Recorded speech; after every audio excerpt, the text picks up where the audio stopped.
So now I'm going to show you how to find a residual if you're just given the line of best fit. So instead of having to figure it out yourself, sometimes they'll give you the line of best fit.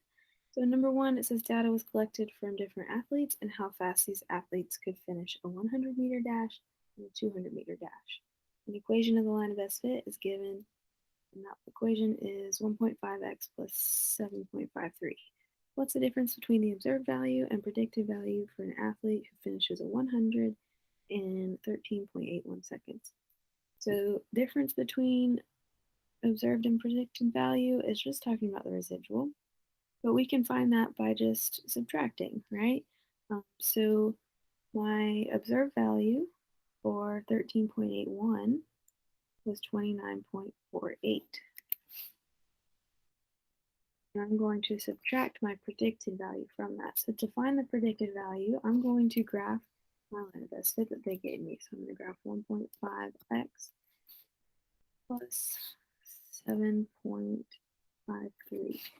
Okay, and I want to find what the y value was at an x value of 13.81. Okay, because they said 13.81. So if I am doing that, so I'm going to zoom out to find where these lines cross.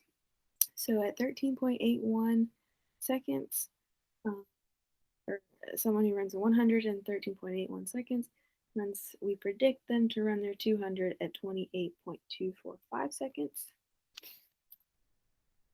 We're going to subtract that from our observed value in the table. Okay, and that means that our answer is 1.235 seconds. Okay, so that was above our prediction, or a little bit slower than our prediction. Number two, what value is missing from the table below?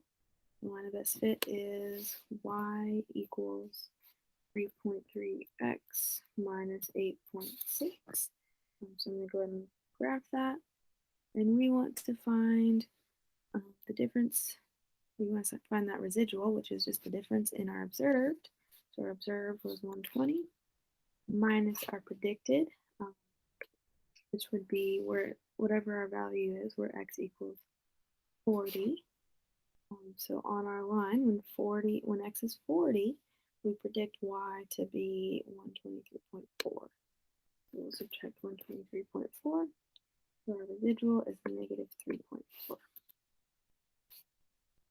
And the last one, a statistician ran a linear regression and computed the line of best fit to be, we'll type that in, so y equals 4.32 plus 12.16. Given the 0.35, find the residual and explain the meaning. So 3.5, I'm going to plot that. Okay, so if we zoom in a little bit, we can see that this point is below our line.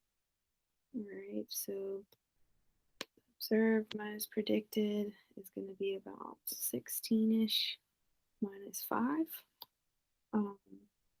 So we know that's a negative residual, and it's below the line.